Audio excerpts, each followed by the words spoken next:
Hey, hope you're doing all right. It's an update video. I've not made a video in like maybe a month or something, so I figured I'd make a video. There's not going to be much value in this. This is just for people that have followed me over the years and are interested in what I'm up to and if I'm all right and all that stuff. And yes, I have got some big news in this video. Huge news that I'm going to tell you before the end of the video. So I definitely, if you've been following along, I would definitely watch till the end of this video for sure. So I made a little list of a few bits I want to update you on. And like I say, one of them is life-changing. Huge. So, first of all, I've sold the Aston Martin. And I will never, ever buy an Aston Martin ever again. I will never buy an Aston Martin again. Jaguar made me feel like this with the way I was treated after I was a Jaguar customer. I bought a Jaguar XF years ago when they first came out, and how I was treated by the dealership that I purchased it from has devalued the brand. Even though I can look at Jaguars and actually like some of the cars, and I would have even considered them. There's a certain base level of car I won't go below, and not snobbery, but like quality, brand, like a bit of all sorts. It's not Ferrari or Lambo or anything like that. It's very kind of everyday, but basically the German whips like Mercedes, BMW, Audi, that kind of level of car is the lowest I would go. Jaguar, I used to put on the same level as those, but the way I was treated by a dealership once, who accused us of being criminals because I went to the dealership who I bought a car from in my employee, who was a DJ at the time, and he just had some beat up old banger, and he had a baseball cap on, and we turned up in the dealership. And honestly, the salesman at this Jaguar Nottingham's dealership, which I think shut now, or relocated or something, but anyway, he kicked off with us saying we were thieves or something. I'm like, no, literally, I've bought a car from here before. This is just a guy that works for me. Like, I've come with him, he's driving, but I bought a car from you. Like, I'm literally a customer. And he was kicking off saying, oh, criminals and all this stuff. It was nuts. So anyway, I complained about him, and then he threatened me. It was bonkers. But that made my experience of Jaguar as a brand, for that to happen, now I can't see Jaguar on the same level. It's like somewhere probably above Ford because of the quality of the vehicles, and but not where it should be, which is alongside BMW and Mercedes. And just because of one experience I had as a customer a very, very, very long time ago. So I won't buy a Jaguar ever again because of that. Well, anyway, I feel the same about Aston Martin. I'm not going to go into the full details of it because, and not because of this, but because I've calmed down a lot since. But essentially, somebody, I believe he described himself as the franchise holder, threatened to sue me for defamation if I made a video and included him in it. So as much as I said to him at the time, I'll stick to facts and how it made me feel, and I'm sure that it would be okay. I'm over it. This happened a few weeks ago and I've moved past it, but I'm going to share with you a little bit of the details just based on the experience. So I sold my Aston Martin, and I'll tell you why in a bit. But the Aston Martin Vantage, as much as it's a beautiful car and it's a fast and relatively raw car, I thought it'd be quite refined, and it's quite a beast. And there is a lot to say about the Aston Martin brand. That brand for me has now been destroyed, right? Not only because of my experience of the car. So I'll start kind of at the beginning with it, but I bought an Aston Martin Vantage. I did a vlog on it. It was a pleasant experience purchasing it and all that stuff. And I can't say I enjoyed the ownership experience of it, but it wasn't horrific on the whole. But the car had a few niggles, like a few squeaks and creaks that were difficult to pin down and get rid of. And it had this thing where it pulled left slightly, and I took it in and they fixed it, but it still pulled left slightly. And then before I sold it, it got taken in for loads of work. They had it for like, I can't remember how long it was, but like a month or 6 weeks or something. They had it for ages. Replaced the rear differential and all kinds of stuff. Under warranty, it didn't cost me anything. But like after, it still pulled left a little bit. So it's like all that time and effort and it's still pulled left. And generally, you know, hand-built cars, when I see somebody say it's a hand-built, I don't see it as a positive. I see it as a negative, because hand-built, you imagine Jeff from down the pub making your car on a Friday afternoon, say, and all he wants to do is go home. It's like, it's not going to be as accurate as a robot that cuts to the 10th of a millimeter with precision and like screws everything together perfect or whatever. So I don't want a hand-built car. I want a robot to build my car, because hand-built cars generally are shit when it's compared to like a machine-built car. It just is that. Like Lotus Elise I had back in the day was the same. Like hand-built cars are usually creakier, they're not as well put together, and they're just and this was the same. Like one of the things that happened on the Aston is like when you went to open the door, sometimes the door would get stuck because the window hadn't lowered. It's meant to lower a little bit or something, and then it opens. It kind of stayed stuck, so you'd open it and you're pulling against the glass, and then you'd have to kind of force it shut and then try again, and then maybe it'd work that time. It's like little things like that did my head in about the car. But I got kind of instant buyer's remorse, but that's less the Aston and more me as a person. Like, as much as I think I love cars and think I love the idea of having a car, you enjoy it for about half an hour in my experience. Then after that, you're like, why did I spend all this money on this car? So anyway, it wasn't the most put together well car. So it went in for some work and stuff. But I decided, for the big thing that I'm going to share with you in this video, that I'm going to share towards the end, for that reason, I decided to sell the car after only about, I don't know, maybe I owned it 9 months, something like that. And I bought it for, in fact, that doesn't matter, but it was an over 100 grand car. It was £103,000 car. It was listed at 105, used car. I paid 103 for it, like 9 months ago or whatever-ish.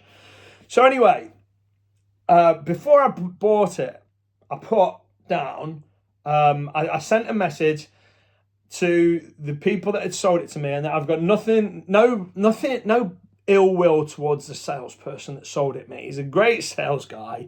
He's a nice guy. I've got no problem with it. I've got no desire to like drag his name through the dirt or anything like that. He's a good guy. No problem with him.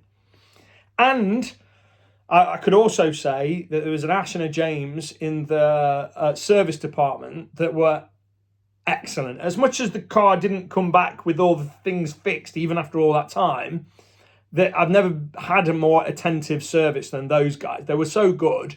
They really got it, and really, really customer service focused. So the purchase experience from the salesman, Gerald, was good. And the service guys that tried to fix the issues, they were good too. I got no complaints. Excellent.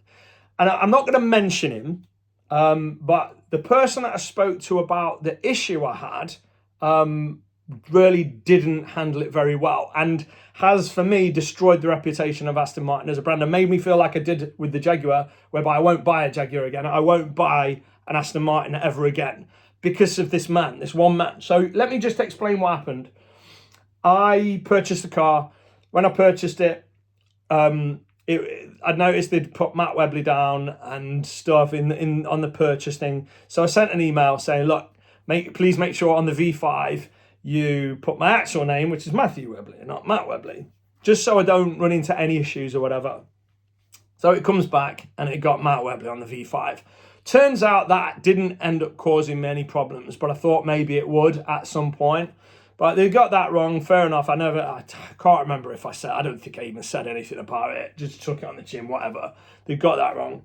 So when I sold it to Mayfair, Aston Martin London, because they offered me a much better price than Nottingham Aston Martin did, even though I purchased it from Nottingham Aston Martin. So I sold it down to the London Aston Martin, who made it a very nice experience, by the way. Like, selling it to them, it was a very pleasant experience. And like I said, they offered me a lot better deal, and I think they sold it like that as well for good money. They sold it for almost what I purchased it for. even though 9 months later we double the miles on. So anyway, he said to me, the guy that bought it from me, who was an Aston Martin dealership salesperson in London, he said to me, oh, here's the tracker form. You're going to have to ring them up and cancel the tracker so you don't get a load of calls and stuff. So I got the Vodafone tracker thing from Aston Martin, and I noticed, oh, the primary phone number that they're meant to call if the tracker goes off. So if the car gets stolen or whatever, they call me on that number, right? Presumably that's how it works. I don't know, because it never happened, but the number was incorrect for the first number. So like, oh, well, that's crap. And then there was a second number on there. That was also incorrect. I was like, oh. And then I can't remember if they put Matt Webley down on there or not, but whatever. And if I remember right, again, don't quote me on the exact specifics, but my address was wrong or something like that. So the address was wrong. The two numbers were wrong. Essentially, it's like, I already got the admin issue on the V5, and then I got the admin issue on the tracker. So I call Vodafone tracking, whatever they're called up, and I explain the situation. I tell them the VIN number or whatever I needed, and they were searching for everything, and they're like, you've not got an account with us. I'm like, what? I can see here, I've got an account, and I paid Aston Martin, I think it was £217 directly for the year's worth of tracker subscription. And they were like, no, it's never been activated. You've not got an account. That's what they told me. So at this point, I'm like, well, all these all these glaring clerical admin errors all over paperwork and stuff was doing my head in. Because I'm like, well, I've got to get a tax refund on the car. Will it go to... If it goes to Matt Webley, will I be able to cash the check, or will they insist it's Matthew Webley? I don't know. So there's all these clerical errors which are just annoying. But then at that point, I've rang the tracker company, and the tracker's basically not set up. Bear in mind, my £103,000 car was presumably insured only with an active tracker on it. And I would have told the insurance company it had a tracker on it, because in good faith, I purchased a tracker subscription to Aston Martin. Anyway, I spoke to the person that I think he referred to. I won't mention his name, but I think he referred to himself as the franchisee. Something. When I googled him, it didn't say that's what he was, but it was like that's what he referred to himself as, something like the franchisee. So anyway, I called him and said, look, like I purchased a car, paid for a tracker with you guys, and they're telling me that the tracker's not set up. And then he started coming out with, no, well, it is set up, but we've set up on our side. And I'm like, yeah, but the form that you gave me had all the incorrect details on, 2 incorrect phone numbers, incorrect address, like it's wrong. And the tracker company said, I don't have an account. So what if it would have got stolen and I maybe wasn't able to, or had to, maybe I had to jump through hoops. Maybe it was tracking with Aston Martin. I don't know. But essentially, it wasn't set up right, and I didn't have an account with the tracker company. So they could legit turn around and go, presumably they could go, no, you're not got a tracker. So then my insurance company would probably, I'm just guessing here, I don't know, but would have probably said, oh, well, no, you didn't have a tracker, so we're not insured. So then I would have had to probably, again, I'm just guessing, I'm filling in the blanks here, I probably would have had to sue Aston Martin to say that you in good faith, I've purchased tracker subscription from you, you didn't set it up right, so you owe me. I don't know, it could have been a mess should the worst happened. But the point is, I purchased this tracker subscription, told my insurance company that it got tracker on it, and I didn't have a tracker subscription according to Vodafone. So all these clerical errors, the tracker thing, I was just like, it's not okay. So anyway, I called him up, and I tried to be relatively calm and level-headed and polite, at least at first. But he basically told me that he was going to refund me for 10 months, I think he said, of tracker subscription. I'm like, hang on, I paid you for a year's worth of tracker and the account wasn't set up. So what? I've sold my car after 9-10 months or whatever. Like, I paid you for 12 months and it wasn't set up. And then what if the insurance company would have relied on that tracker? What position would that put in? So he's fighting me. He's arguing with me over the phone. Not going, oh, this person spent over £100,000 with me less than a year ago, and maybe in the future he'll spend more. Or maybe he knows people. Maybe he's got an audience. Maybe he's got business people, clients. Maybe other people might want to purchase an Aston Martin and might ask me what I thought to that dealership or what I thought to the experience. And it's like, no, it didn't treat me like that. It treated me like I was trying to return some yogurt that was off at Asda, and he thought it was off because I didn't put it in the fridge or something. That's how it made me feel. It made me feel like the way he was talking to me was totally unacceptable. And he was trying to get out of essentially refunding the whole year's £217 that I paid him and trying to refund me a couple of months less. So what's that, 20 quid, 30 quid? I don't know, you do the maths. And so somebody that spent six figures on a car with him less than a year before that might buy more cars with him or might have friends that might want to buy more cars with him, he's arguing with me over 20, 30 quid or whatever it is for this extra tracker subscription when it was their fault, when they'd wrote all the numbers wrong, they'd set that up, and that was their fault. But it wasn't I'm so sorry this has happened. It was the usual kind of not really accepting liability, being a bit sliming, a bit just not good. And regardless of whatever facts, I mean, those are the facts, but however it made me feel, bottom line is I paid £217 for a tracker subscription, and the tracker subscription company told me it wasn't set up. So what am I to think? Whether they have set it up or not, I haven't had 10 months of that tracker subscription where I've got a form that says I've got it. I didn't have that. I had no tracker subscription according to them. So it's like, just refund me the 217 for your glaring clerical errors that luckily didn't cause me any further problems. But no, fought me for it, treated me like absolute shit, spoke to me like shit, made me so stressed and so angry, like I'm having to be super forceful with him down the phone just to get him to see what was fair and just and right.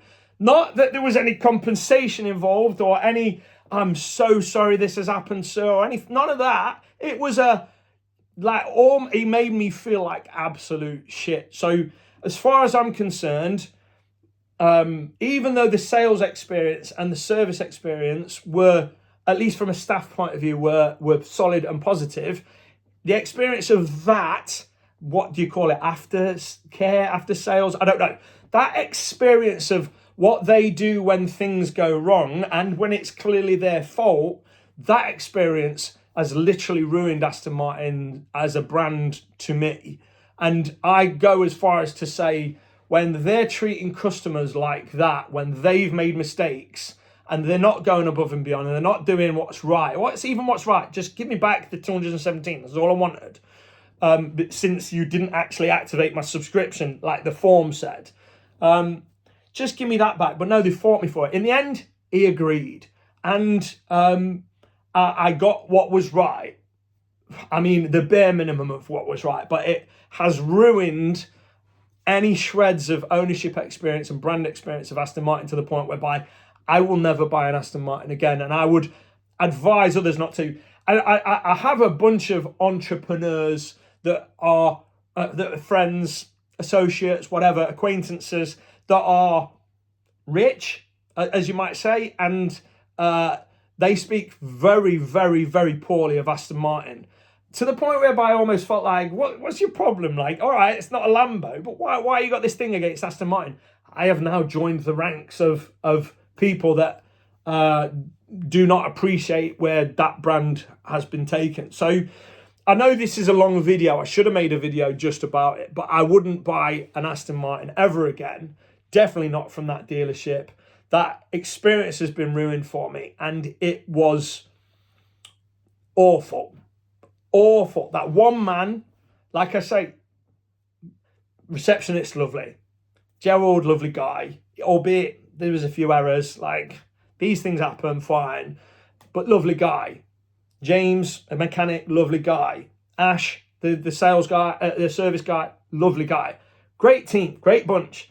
But the guy that described himself as, well, the guy that I got put through to as when I asked to basically have it escalated, and described himself as, I can't remember exactly what words he said, something like a franchisee or something.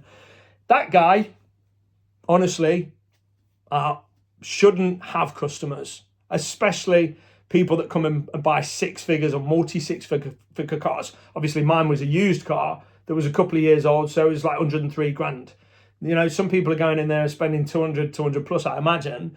And to think that that was the experience you get when things go wrong and it's their fault, never again. Never again. Ruined. Aston Martin, ruined. Avoid. Don't buy one. I would go as far as to say Aston Martin won't be. I think they'll go bust. I mean, on paper, their financials does not look good. Aston Martin, I think it's Aston Martin Lagonda PLC. You can have a look. The financials does not look good, but when they're treating customers like that, well, I'm done. I will never buy one again. So that's it. And I've told you, and you maybe won't ever buy one based on this. You know, so they're not doing good things. Anyway, that's it. So I sold the Aston Martin. Nightmare in the end. But I sold it for £17,000 less than I purchased it for. I think I sold it for 86, which might sound horrible to lose 17 grand in 9 months, but I bought at the peak of the used car market-ish, and I doubled the mileage on it. I think I bought it with something like 6, 7 on it, something like that, and maybe it was 13-ish when I sold it. So can't complain. From a margin point of view, 17 grand for 9 months in Aston Martin is what it is. All good, but never again. So moving on to the next thing for an update, because I've still not told you the big thing, and we're 22 minutes in. Like I said, I should have made just an Aston Martin video, but I sold a rental house. I sold a rental house. I don't know if I told you, but I sold a rental house. My tenant committed suicide. That's not why I sold it, but he committed suicide, and that's interesting. He didn't commit suicide in the house. I mean, I know it sounds harsh, but thankfully not in the house, because like I would not have known how to even start, where to start with that, or how to deal with it. And luckily I had a very good friend that really helped transition his stuff out, and like it was okay in the end, and it sold very, very, very quickly. I must have had, I don't know how many offers I had, 10, 15 offers. The offers were coming in, boom, boom, boom, like this, offer. I listed it at 100. I got an offer for 110, but I sold it at 100 because it was a cash purchase. And I've got a little tip for you, by the way, if you're ever buying and selling houses and stuff.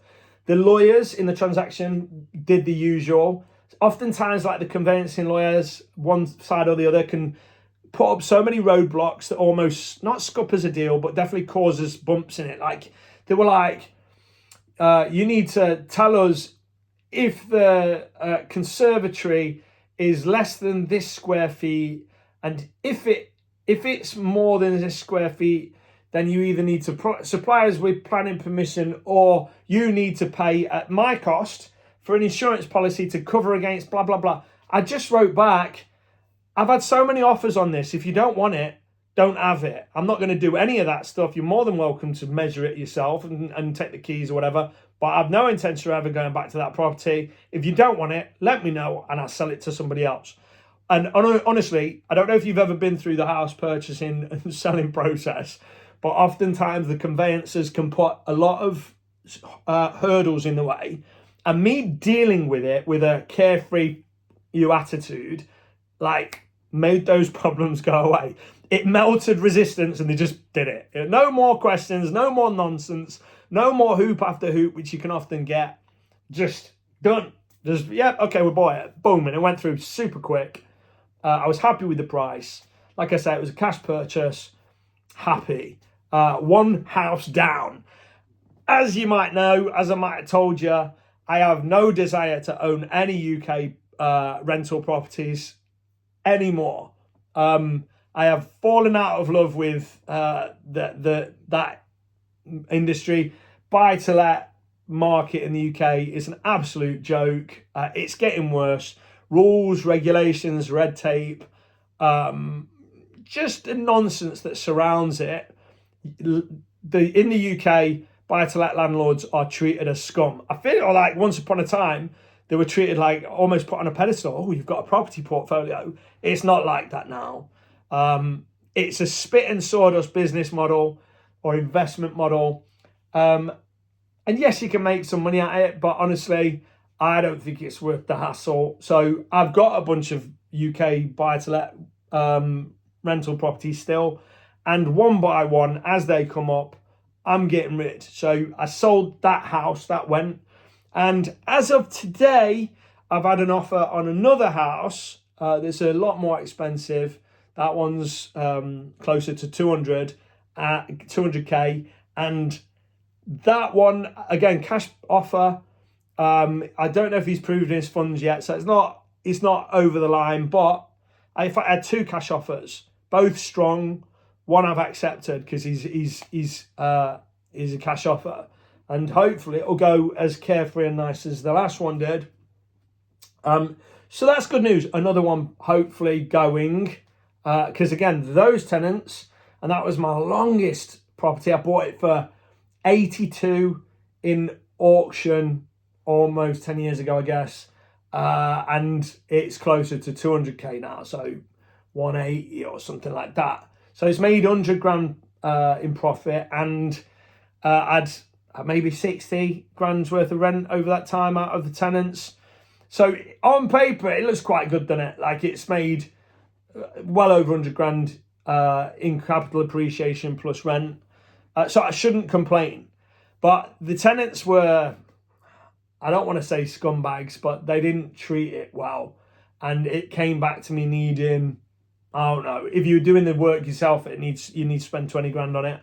If you're paying other people, you're probably looking at more like 30 to 40 grand in it. And at the price I'm selling it for, if they do that, there's some good money in it. So like, let's say it ends up completing at 180 and they spend 40 on it, so the 220 in.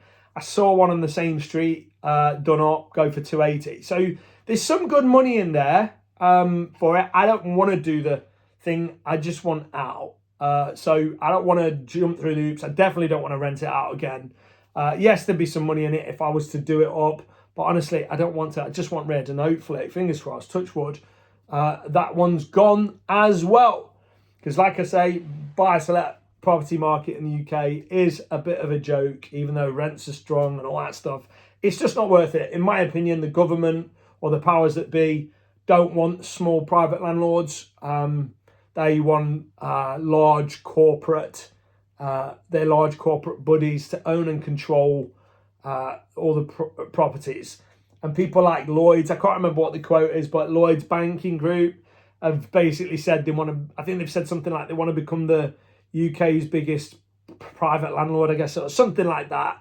Like the big global corporate interests are acquiring property, and the powers that be, the government and councils and stuff, are making it harder and harder, more and more red tape, make it less and less worth it, to the point whereby, honestly, like my advice is, and it's not advice at all, but my advice is, look, you can get better or similar returns with a whole lot less headache buying crypto, for example. Buy crypto or buy stocks and shares, or I don't know, you could buy businesses or something, but essentially there's easier money and more money. Even if you go for a REIT, a real estate investment trust, you can probably get similar returns by just having a paper, not even a paper asset, but like a screen asset. It's on screen. You just go, instead of putting 100 grand into that house, you put 100 grand into the REIT.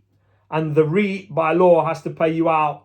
I can't remember what the exact percentage is, but by law, for it to be a real estate investment trust, has to pay you out something like 90% of the income. So if they make 10 million in rent a year, I can't remember the exact figures, but I think by law, to be a REIT, they have to pay something like 9 million out of that rent to you. So, like, you can get exposure to the property market and different sectors of the property market, like healthcare properties.